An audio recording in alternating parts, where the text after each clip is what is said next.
Hi everyone, my name's Declan McGlynn. Welcome to Friday Forum, where today we are deconstructing a track that some are already calling a cosmic classic. It's Todd Terje's Delorean Dynamite.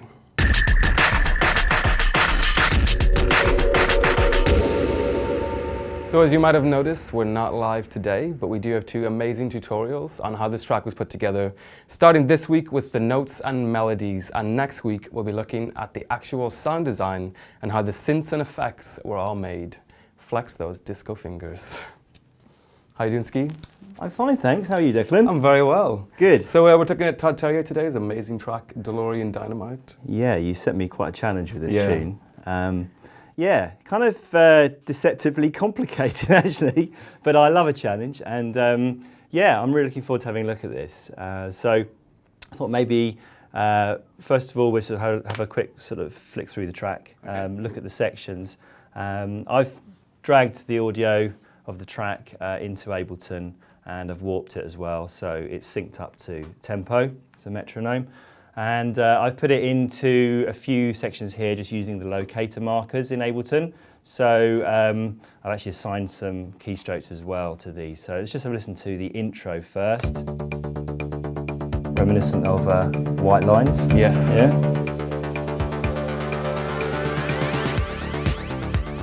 Okay, so this is the first section. Then we've got the main, what I sort of call the main section, where the kind of, well, that bass line's already come in, but let's listen to this section here. This has got these lovely chords that come in here.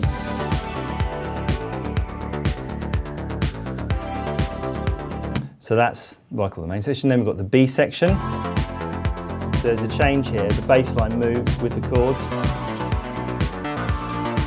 It's beautiful. Then it goes back to the main section again. Then we've got a C section, which actually changes again. And it's actually modulates, and I think this could be a good point to actually bring up my little chord chart here. So let's just play the C section here.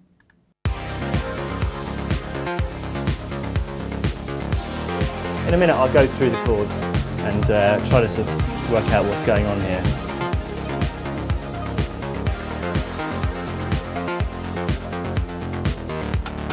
And it goes back down again. So, and then we have this, this kind of outro section as well. Got some great kind of funk guitar, which Oh yes. I believe we might have a go at recording. Yeah, let's do it. Okay, so let's have a look at the chords. I've just got a piano sound here, and let's bring up a keyboard as well. I think it's a good, before I start actually kind of putting down the beat and the bass line and the chords, I think it's a good idea to just sort of get an idea of where we're at harmonically.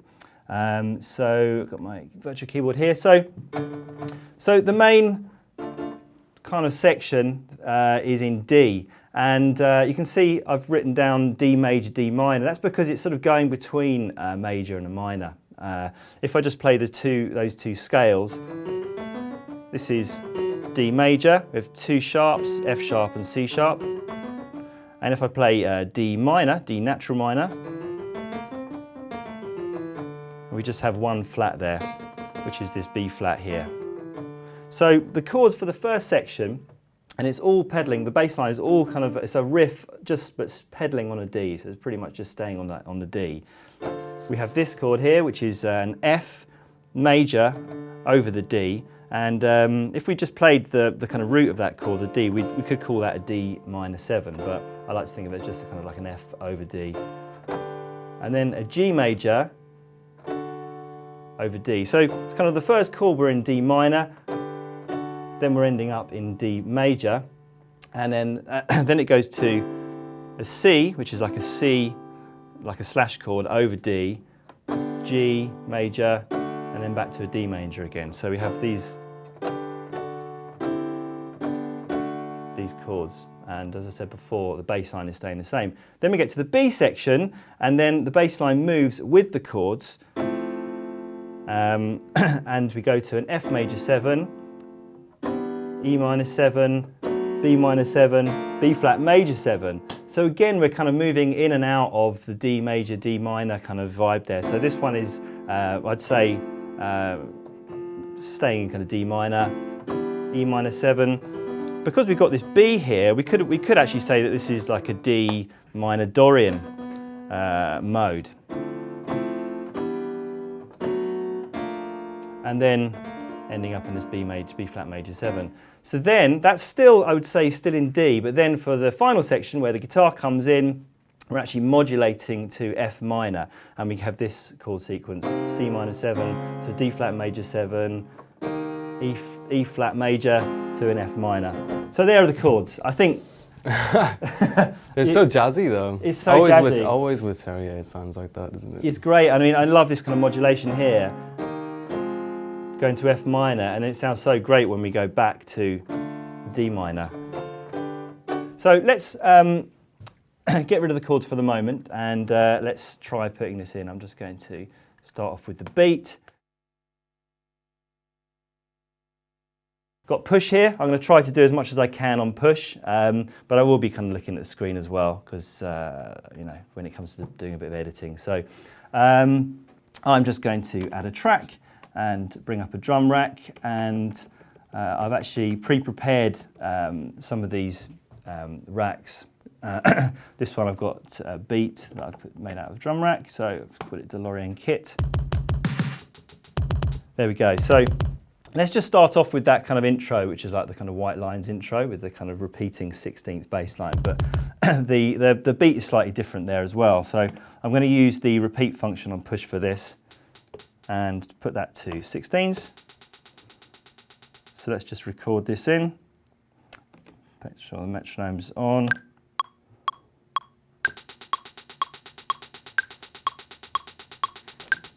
There we go. Let's take repeat off. Let's go to the kick, and I'm just going to put this in with the step sequencer. That's it. That's the right one. Take the metronome off. So that's pretty simple. Let's now add another track and add a bass line. So here we go. Let's go down to analog, bass. And as you mentioned before, we're actually going to, in part 2, we're going to look at the sort of the sound design aspect of how I've made these sounds, but I'm just going to bring these up for the moment. Here we go. Here we go. So this is my bass sound. It's actually made using an analog. Okay, so let's just go to the track here, take the volume down. There we go. And let's put repeat back on. Just play along. So this is just the D, it's playing this kind of pedal D. Let's record this in. There we go. So you should better hear that coming in. Great, so all pretty simple. Hope you're kind of following that so far. Now I'm going to duplicate this scene here, and let's just take out the bass that we've just put in, and I'm now going to look at this beat. Let's change this up a little bit. Let's change the kick. Let's put this sort of a standard kind of 4 on the floor. And let's just take the snare now. There we go. So if we could go back to the session mode here. So we've got the 2 sections. This is our intro. So now we want to look for this kind of bass line, this kind of complicated bass line. I'd be very interested to speak to Todd to see how he created it. Whether he actually kind of, I mean, I know he uses loads of analog synths like an ARP and everything. Whether this was the kind of step sequencer within the ARP, whether he kind of programmed in each note, or whether he did this in a DAW, I'm not sure. You know, it'd be interesting to find out. But let's have a listen, and I'll try and explain how I kind of figured this out. So this is the section we're talking about.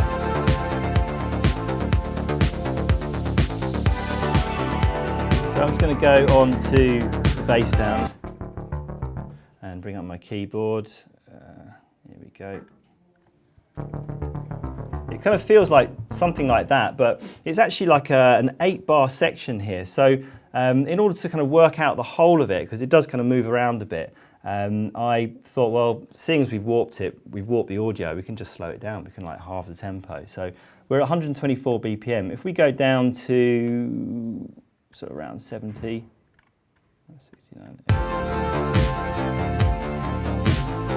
It just gets a little bit easier to kind of hear. So I'm going to try to just work this out and just maybe put in the first 2 bars.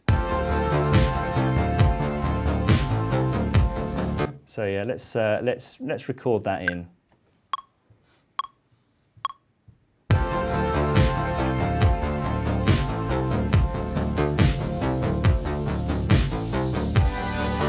So there we go. I actually had record quantization on there, so it should have put it in time. So I'm just going to drag this, press tab and drag it just into this clip slot here. And if we just play that and then put it back to 124.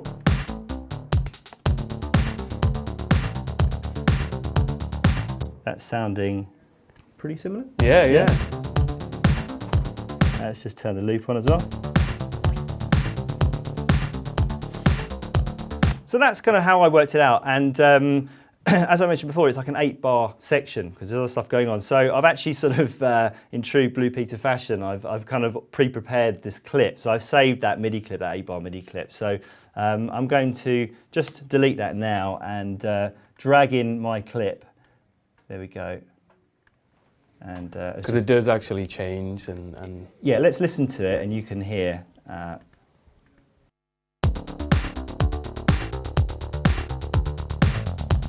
You can hear just change that second bar, and especially here, kind of goes up there. Just a quick one as well on this sound.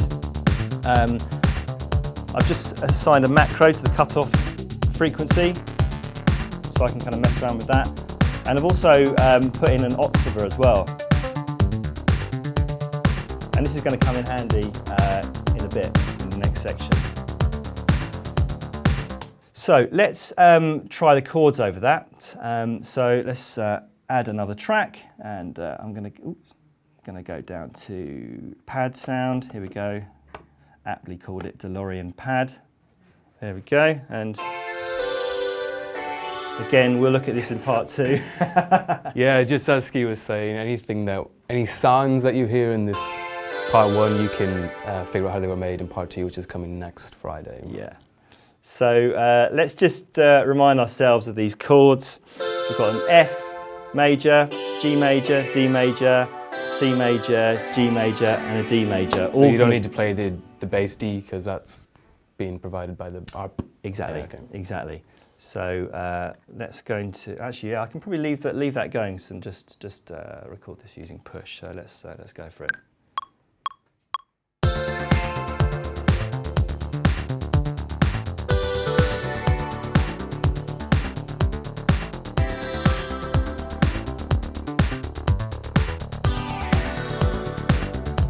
That should loop round now.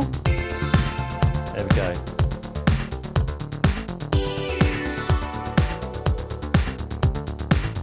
So I think we're getting there. I'm just going to bring levels down a little bit because we're peaking a bit. So let's just bring that down slightly. Okay, so next section, B section. I think what we'll do first is, well, I'll duplicate this scene. And what can we take out? We can take out, well, we'll take out the bass and the pad. So we're just left with the beat. And I'm going to first start off just by playing in the chords, and then we'll look at how we can put in the bass line to go with those chords. So again, I'll just have a quick review of what those chords are, and then we're going to play them in. So we've got F major 7, E minor 7, B minor 7, B flat major 7. So let's go for it.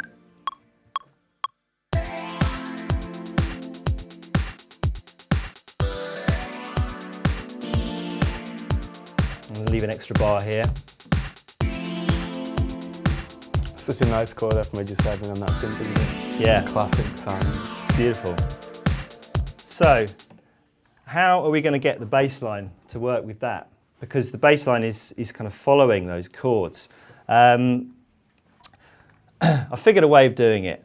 And I bet you did, Ski. You wouldn't let us down like that. Obviously, I could go back and just work it out note by note, like half the time. But it's gonna, there's got to be a better way of working it out. So what I thought was to take the first half of, the first 2 bars of this 8-bar section, and maybe use that as a basis to maybe kind of like have a way of like transposing that clip each time, every time there's a chord change to go with the chord change. It's something like on Logic, on the new arpeggiator, it's got a latch function where once it's kind of latched, you can actually press a note on the keyboard and it will transpose it up and down. Yeah, that's cool. So, and you can do that in Ableton. And I think it's one of these kind of functions that not a lot of people use and know how to use. So I'm going to demonstrate it now. The problem about this, or the way to do it anyway, is to set your keyboard as a remote. You have to kind of go into the preferences. I've got an Akai LPK25 here. I could use this base station. You have to go into the MIDI preferences here, and you have to set remote on. This is the way to get it to work. And you basically assign a kind of one note, which is the kind of root note, to a clip, and then a bottom and a top note, which defines the range of notes that you can transpose that clip by. But this is something, we want to kind of record this in, and unfortunately it's not something you can record in as clip automation. What you have to do is actually kind of set up another channel and record the MIDI from that onto that track. Okay. So I've got this bass line here. I'm just going to duplicate the track, the bass track, take away those clips, and I'm just going to rename this bass trigger. And if I just record and enable that track, it's still playing the bass sound. I'll just show you that there. Okay, now what I'm going to do is I'm going to take that clip, drag it down to the bottom there. This is our bass clip, and if I just solo this and play it, it'll just play it exactly the same. But I'm just going to drag the loop brace, so we've just got first two bars, and I'm going to crop this clip as well, just to make it nice and tight. Now, because I'm going to be transposing, we've got some kind of different notes going on here. Let me just bring up the keyboard here. We've obviously got this D. We haven't just got the pedal D. We've got a kind of G, an A, a C, and a D. And if we just transpose this up chromatically, we're going to keeping those kind of same notes of the scale. We're going to very likely get some clashes. Yeah, so in order to kind of eliminate that, I'm just going to make it so that the only notes that are playing are the root note and the 5 and the 5th note, because generally it's going to sound a lot better. We're not going to get so many clashes. So in order to do that, I'm just going to take any notes that aren't D or A and just kind of move them. So that's an A there. Let's just move this G down to a D. That A can stay there. Let's move that up there, and then we've got an F. Let's move that up there. See what this sounds like. I think that's working pretty well. So the next thing to do is to do this kind of remote assigning. So in order to do that, I just switch on this MIDI map mode here, and I'm just going to click on, select that clip, and then, like I said before, I'm going to select the kind of root note, and because we're in D, it makes most sense to actually play a D as the root note, and then a bottom and a top note, which is going to define the range. So this kind of note range here is how I can transpose this clip. So if I now play this, it will actually launch the clip. Well, it kind of seems like a bit of a workaround, though. It's not that clear, is it? How to set that up? Yeah, exactly. Yeah. But where it kind of gets even more kind of useful is when we look at the launch mode. And at the moment, the quantization of the launch mode is set to global, which our global setting is 1 bar. We can kind of override that. If we put it to a 16th, and also put legato mode on. I don't know if you're familiar with legato mode. Yeah. So basically it means when you launch the clip, rather than kind of re-triggering it from the start, it will just pick up from wherever it is in that clip. So you can get this kind of effect. Let me just see if I can actually expand this out so you can see what's going on. So obviously here, you're not seeing the change in the actual MIDI events, because it's just being transposed. It's also worth noting that you can do this as audio as well, which is just amazing. Wow. And I'll try and demonstrate that if I can when we record the guitar, because it's a brilliant function. So if I now play this B section with the new chords, let's just take this out of solo. Okay, and I can actually launch it from here.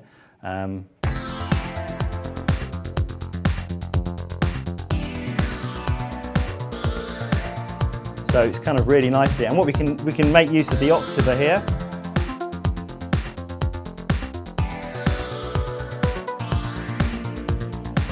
So, like I mentioned before, we can't record this in as automation, unfortunately. So what we need to do is go back to our original bass track where we've got the clips that we've recorded in so far, and I'm going to select the MIDI input as the bass trigger, and then just record enable that, and then we can actually record that in. So let's do that now.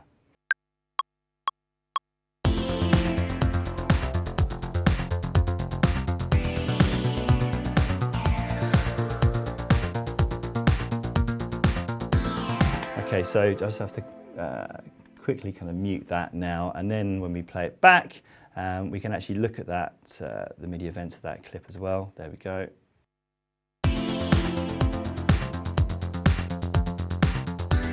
So we're in.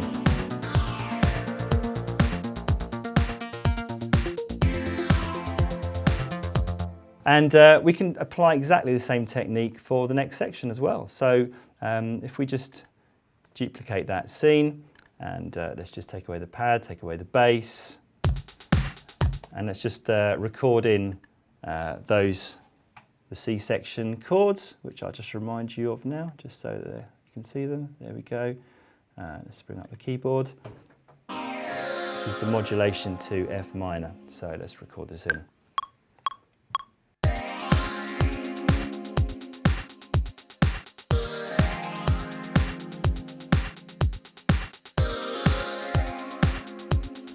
Slight change, just a change in inversion there. So let's just keep this running. So we're just going to follow the chords.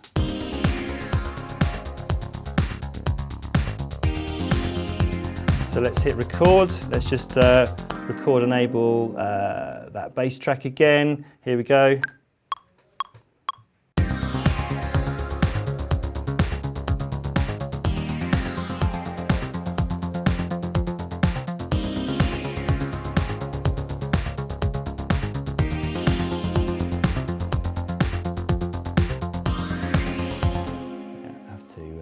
Stop that, but that will play now.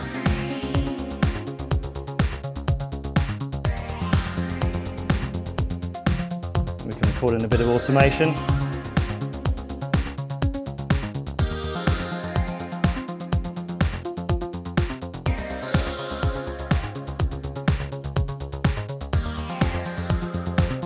So there we've got our, well, 4 sections actually, and we can just go back and play those. The intro section.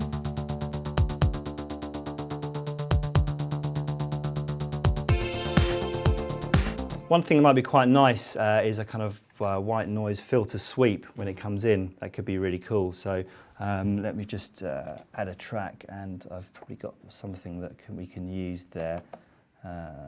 Let's just have a look. White noise swoosh. Yeah, that will probably do. Sounds about right, yeah. Yeah. Let's see. Oh, there you go. Hey. That sounds really good, isn't it? Just turn it down a little bit, and hey, I'm going to challenge myself here. I'm going to try to put a ping pong delay on that using push. Here we go. Let's give that a go. Add effect. Let's go down. I think once I've done this, maybe we're ready for a little bit of guitar. Yeah. Could be good. So let's just take the wet, dry, wet value down. That sounds pretty cool, doesn't it? So let's, I can play that from there as well. Let's record that in.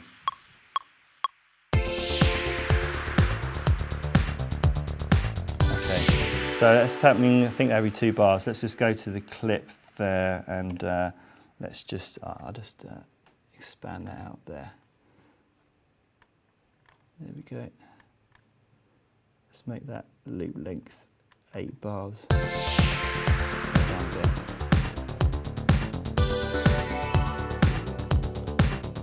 That's actually happening in the wrong place. Let's just put it on that section there. Cool. So that section, and so this is the section where we want a bit of guitar. Yes, we do.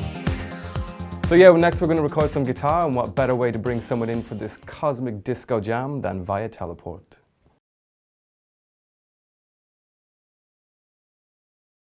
So welcome, JC. How you doing? I'm very Where good. did you come thanks. from? Just been teleported. I was at my desk, and here I Point am. blank, innovative as always. Absolutely. So yeah, you're going to record some guitar for Delorean Dynamite, right? Yeah, absolutely. Yeah. Cool. Yeah, So we're in F minor, yeah? F We've minor. modulated. Hey. Hey. Yeah. Okay. Okay. Cool. Do you want to have a play along? Yeah, absolutely. Okay. Just to. I did listen quickly to the track, so I've got Oh, an that idea helps. of what Excellent. Yeah, that does help. of Yeah. what the part. I'm making use of guitar rig here. Brilliant. Got a little set of effects and things. So Cool. yeah, let's So yeah, if I can jam a little bit. Just have a little to jam get into the along. Here groove we and, go.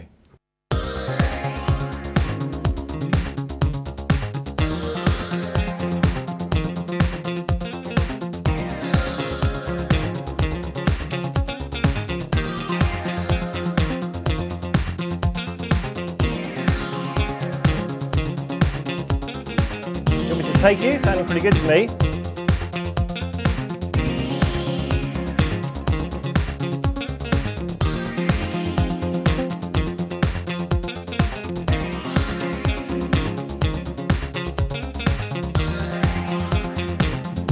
Should we go for that? Yes. One take wonder.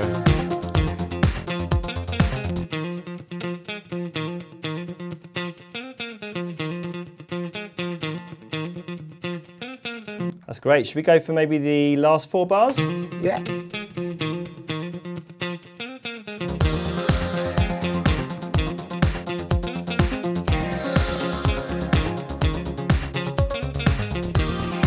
Cool. I thought it might be quite nice to just, I mean, the timing was impeccable, obviously, but A bit of contrast. it could even be if you more feel- impeccable. Yeah, Yeah. yeah, absolutely. So what we could do is just make use of a bit of warping and a bit of quantizing. So great. let's just highlight those. Let's just go into that. I'm just going to press Control and insert warp markers. There we go. And let's just check the quantize we've got on here at the moment. Let's go to quantize settings. Okay, so we've got to a 16th. So yeah, let's just highlight those and do Command U and see what happens.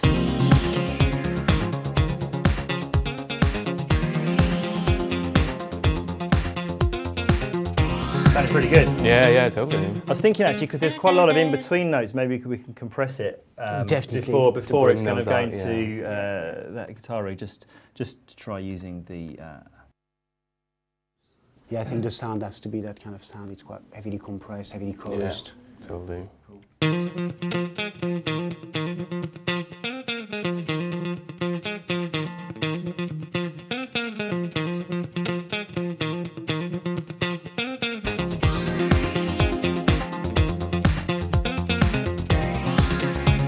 Wanna try maybe a harmony of it? Yeah. I think on the track, the original track, there's like a third up or something. Yeah, I think it comes in. So the notes here are we E flat, F, F flat, C. So yeah, let's just quickly go so through those notes actually. So so the riff you're playing at the moment is kind of E flat, F to A flat, Yeah. F back to the F, and then C, B flat, A flat, F. Yeah. So we could do the kind of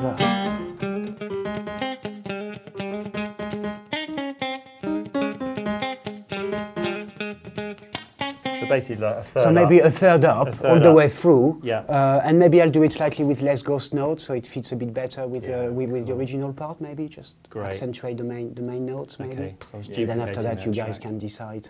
It can be a nice lift up. Do you want to have a little play along? Yeah.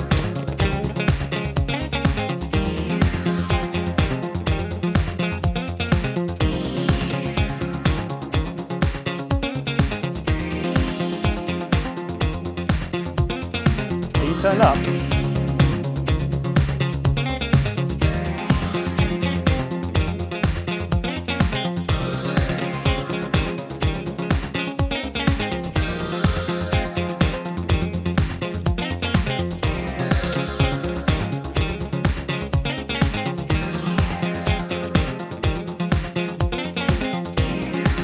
great.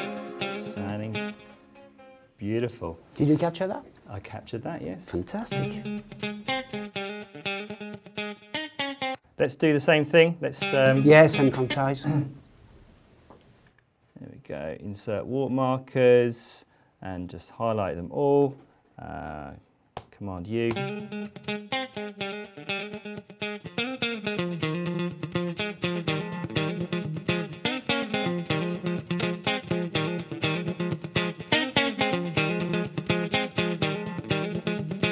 That's sounding great. And then if we just group those two channels there, and maybe a little bit of panning.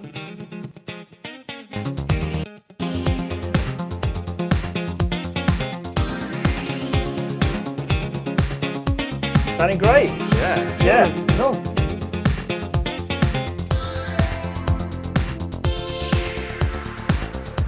Let's just play it going into that section.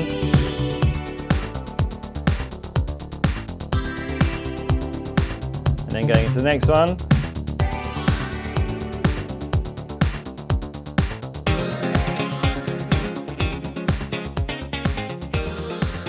Question is, do you think Todd's going to be happy with this? I don't know, I'll have to ask him. Good stuff, Todd Terje, to come around at this point, I think. That's great, thanks so Right. much. Pleasure. Can you teleport me back to my desk? Lazy. Right, okay. Thanks a lot, JC. We're going to have to work that one out. We'll get our guys on it. Thanks, guys. So yeah, nice one, Ski. Thanks for that, as always. Next week, we'll be looking at how the melodies, sounds, and the bass lines were made in a sound design special. And even though we're not live, remember, you can still ask your questions in the comments, and Ski will do his best to answer all of them. Make sure you subscribe to our channel so you don't miss part 2, and stay locked to our Facebook and Twitter for more free tutorials, artist interviews, and really, really bad puns.